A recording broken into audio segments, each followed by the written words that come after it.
to be ashamed to let me sleep this late. My half the day is gone as pretty as sun up. Land sakes alive, I ain't stayed abed this late in 72 years. Morning, Granny. Now, Jethro, don't you yell at me. I'm going to get breakfast just as soon as I can. Ma's done give us breakfast already, Granny. And now she's got us cleaning the house from top to bottom. How come no one woke me? Well, she says we ain't supposed to wake you. That's how come she shut off your alarm clock. So Pearl done it. I'm sorry I took it out on you, Clock. Jethro, your ma says bring you this bucket of suds. Oh, morning, Granny. How's your rheumatiz? What rheumatiz? Well, Pearl said you was having some twinges last night. That's how come she put a little Mountain Dew into your squirrel soup.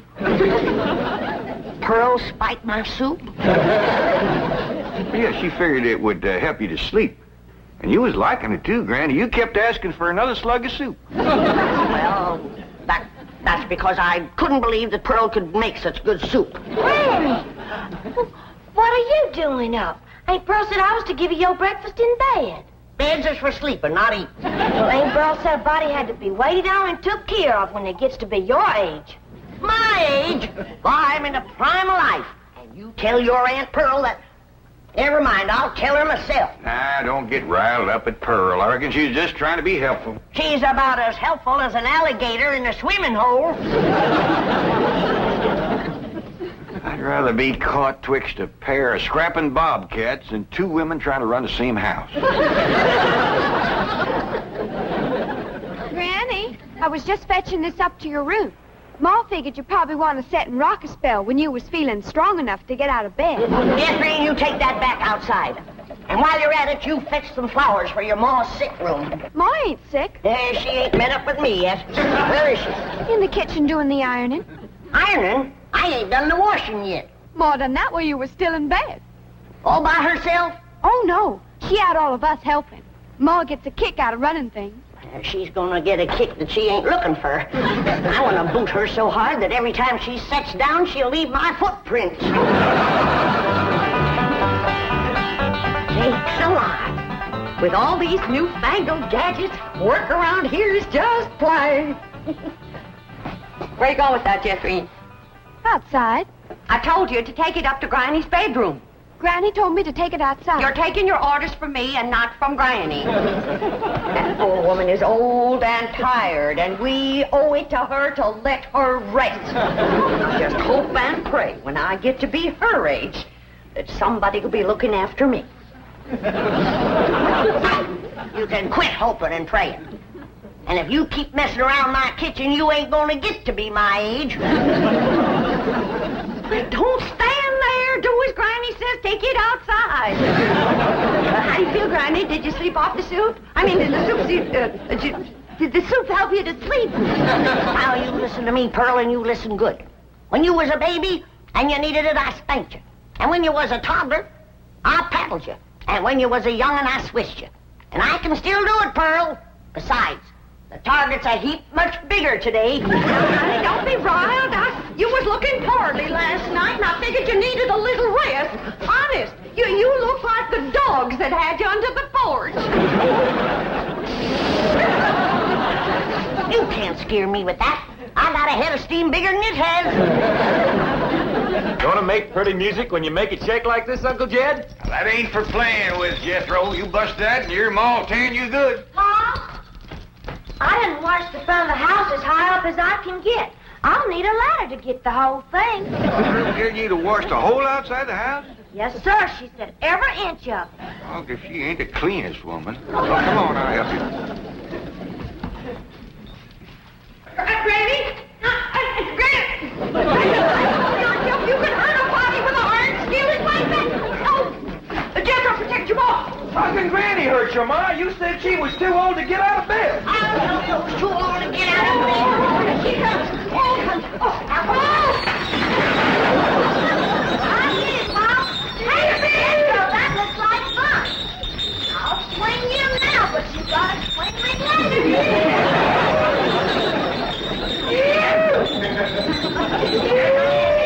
Told you that wasn't for playing low. Now get down from there. Come on, get Pearl. Get your big overgrown boy off the chandelier. I'll get him off of there if you get Granny off of me. Ready? You see, he tried to kill me. Ouch! That has gone far enough. All of you. Now, Jethro's gone to fetch the truck around, and we's all going for a nice long drive and cool off some of the tempers in his family. Hey, Pearl, ain't Cousin Jethrina coming? Oh, no, honey. She wants to practice her singing. She can go sightseeing another time.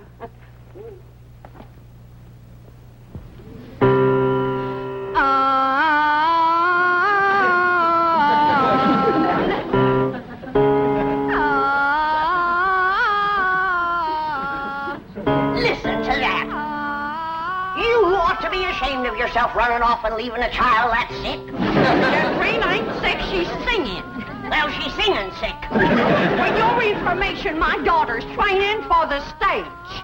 Well, now, that's one thing she can do. Drive a stage. This snapping and backbiting twixt you two has got to stop. Quick as Jethro gets here with the truck, we're going to take a nice long drive and show Pearl some amazing sights. She ain't never going to see no more amazing sights than she sees every morning when she looks in the mirror. I wouldn't talk if I was you. Look, Pop, yonder comes a truck and there's nobody driving it.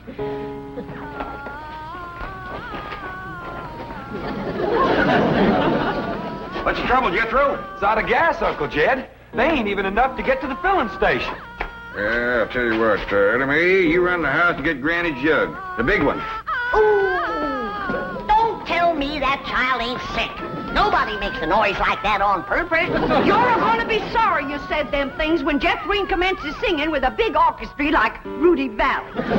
Ooh, Rudy Valley and his Connecticut Yankees. Did you hear that, Jed? Your traitor cousin Pearl is letting her daughter desert to the Yankees.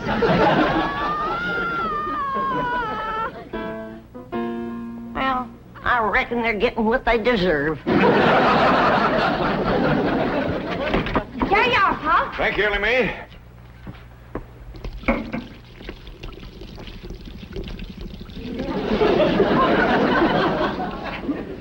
Now, Jethro, see if that'll start. Okay, Uncle Jed. Jethro and me's going to get gas. We'll be right back.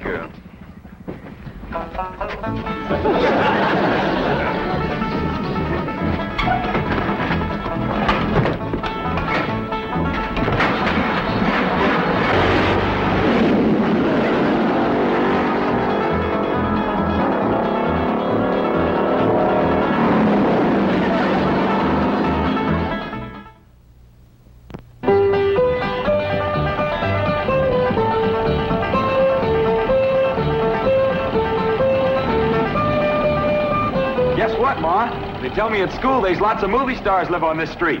Oh, do you reckon that Francis X. Bushman lives in one of them houses? Wouldn't be a bit surprised. Oh, my stars and garters. If I was to meet him face to face, I'd faint that away. So would he. What'd she say, Ellie? Well, she said... Look at that big house down there. I bet you the movie star lives in that one. Oh, Jethro, drive up the driveway, and I'll go to the door and ask for directions. Directions to where, Ma? Directions to the next corner. Who cares? You didn't stop. I know how to get to the next corner. Now we passed it. Why, that might have been Raymond Navarro's house. I might have got acquainted with him and told him how I play piano at the movie theater back home. Why, I could have played and sung the song I wrote for the chariot race in Ben-Hur. Simmer down, Pearl. I don't reckon that was Mr. Navarro's house. I got a good look up the driveway as we passed. The barn door was open. There wasn't a span of horses or a chariot in there. Well, slow down anyway, Jethro. Land's sakes, if I was to see Rod LaRock or John Gilbert or Hoot Gibson, why, I wouldn't even have time to ask for their autograph. Some women is just plain man crazy. What'd she say, Ellie? Well, she said some Let's drive women... down to the business part of town, Jethro, and show Pearl some of the beautiful buildings and stores they got there. Okay, Uncle Jed. Tell your Aunt Pearl not to fret. They's been there, too. Hey, Pearl, Granny said... Never mind, Allie. Drive on, Jethro. I think we'll see some movie stars down there.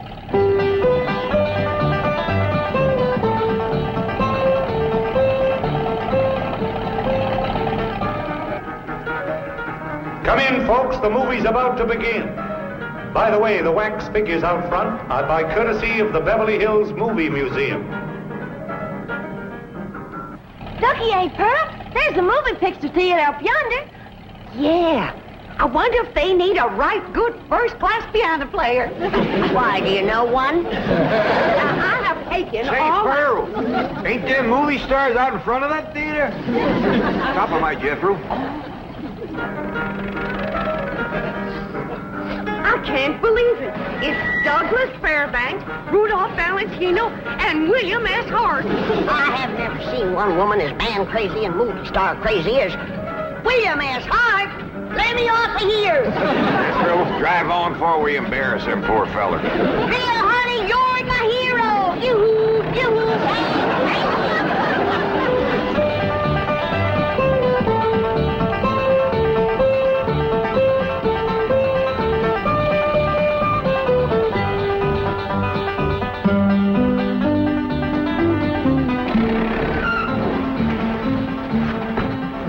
Well, how'd you like it, Pearl? Oh, dear. That was the most thrilling, most exciting thing that ever happened to me. Seeing all them movie stars.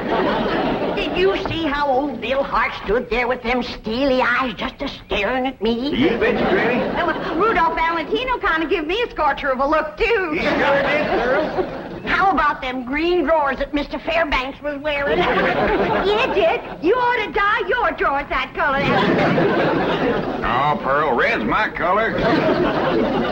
Hey, Jethro, let's go for a swim. I'm too hungry, Ellie Mae. All that driving around, give me an appetite. Yeah, I reckon all that fresh air give us all an appetite. I'm empty as last year's bird's nest myself. But eating time, too. I reckon I got time for a little friend before fiddle. Hurry up, Ellie Mae. I could eat a horse. Well, just everybody relax.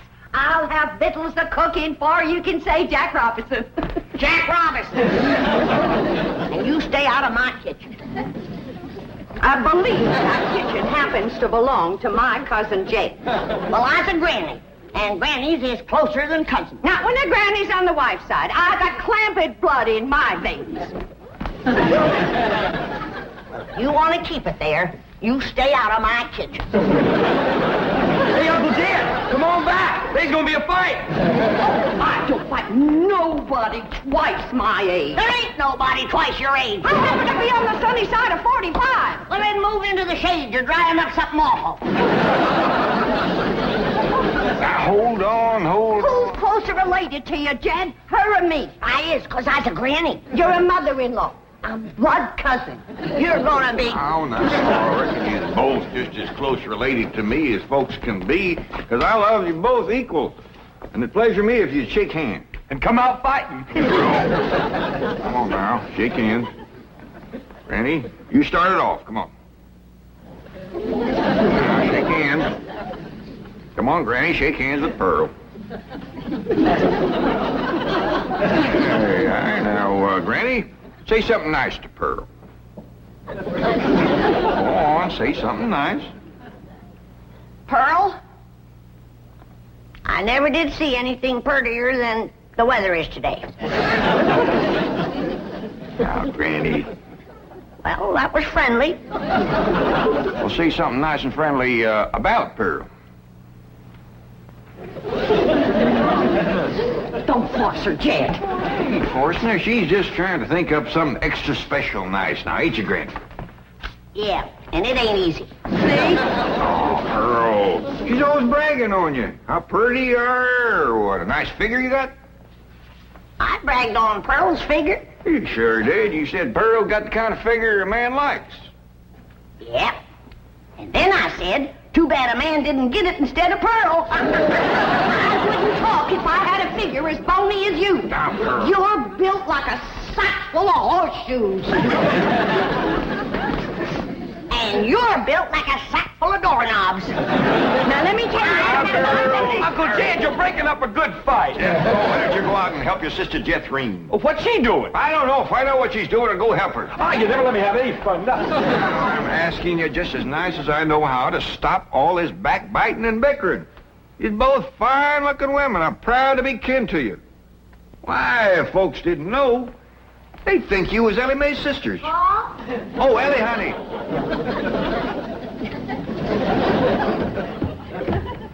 Why don't you take these two pretty girls swimming down to the cement pond? That ought to cool them off. In the dead of winter? Oh, the water stays warm all year round, ain't Pearl? Yeah, must be fed by some kind of hot mineral springs or something. That ought to be mighty good for your rheumatiz, Granny. And I'll fix lunch while you're swimming. I told you to stay out of my kitchen. And I told you that... Now, that's enough. And I hear one more word spoke in anger out of either one of you, dogged if I ain't gonna take a switch to you. Ain't Pearl? Granny ain't too fond of swimming, but I'd be mighty proud if you'd go with me. Oh, that's a mighty sweet invite, Ellie Mae. Earl, did you bring some swimming clothes? Yeah, I did. Well, now, you run along, get into them. But I don't... Come on, put them on. All right, doggies. I bet you Pearl in them swimming clothes has got the figure of a young girl. She better give it back before she stretches it out of shape anymore. I didn't say it in anger. I'm smiling. Well,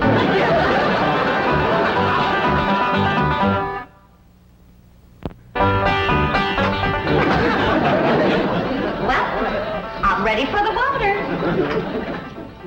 It looks like she's been in it for 6 days. Pearl, you are one of the finest looking women ever to come down out of the hill. And you're extra fetching in your swimming clothes. I made it myself. The tickets, you say? It's all handwork. No. Yep. Every gore and gusset and dart and tuck and ruffling and brick-like, I did it all myself. Doggy, that's mighty pretty, and so are you, Pearl. Granny, did you ever see anything like Pearl in her bathing suit? No, sir, I ain't. Well, come on, I'll show you the pond. Ellie and Jethro's down there waiting for you. Cousin Ellie, while we're waiting for these ham hocks to thaw out, I'll race you to the fur end of the pond and back. You're on. Wait till I get on this swimming cap. Doggone it. I wish I didn't have to wear this.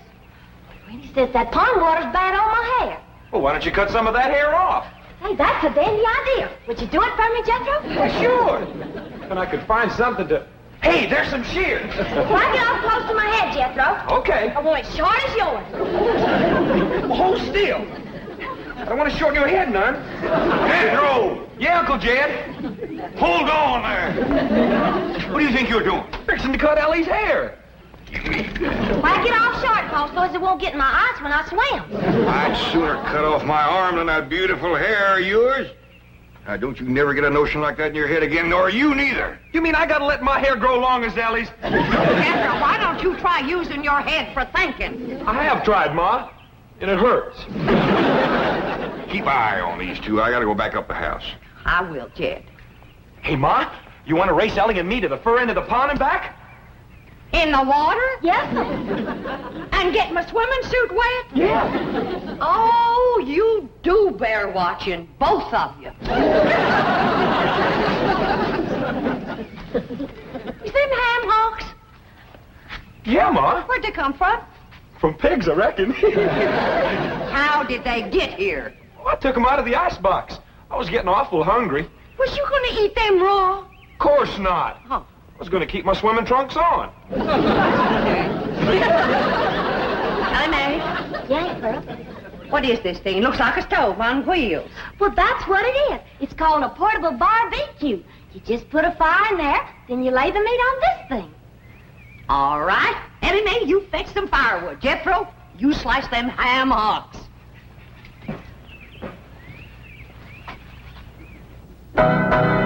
What would you like to hear next, Uncle Jed?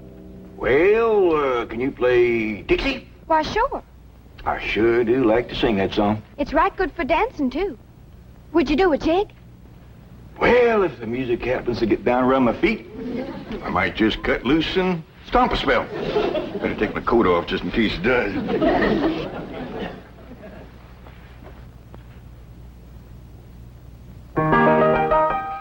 Oh, I wish I was in the land of cotton. Old times there is not forgotten. Look away, look away, look away, Dixieland.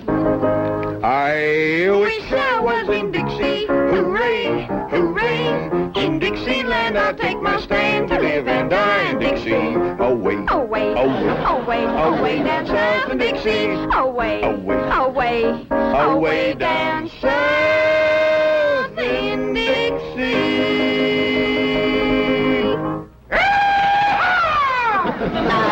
I was in Dixie, away from Pearl. Dixieland, I'll take my stand away from a cousin of Pearl. Away, away, away down south in Dixie. Away from Pearl and Dixie. Oh, I was in Dixie, away from Pearl and old Pearl, and away from Pearl and Dixie.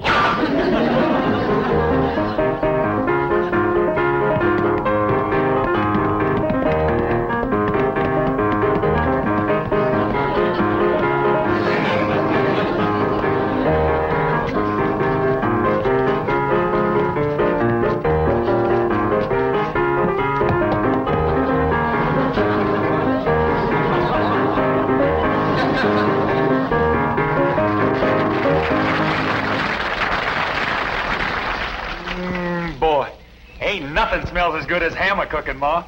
That's the truth. Wait till DouglasIrene gets a whiff of this. Ham is her favorite. Mine too, Ma.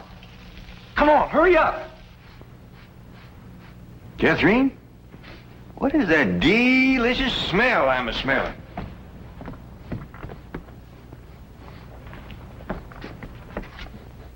It smells like ham cooking, Uncle Jed. Well, let's get on down to the cement pond, tell everybody we're going to have ham. That is a shortcut.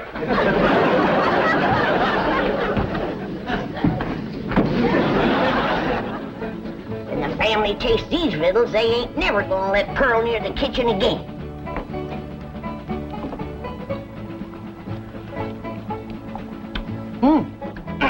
Good. Come and get it! Come and get it!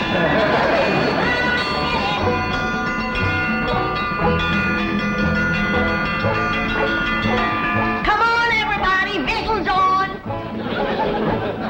Land sakes! They're all so hungry they can't get up.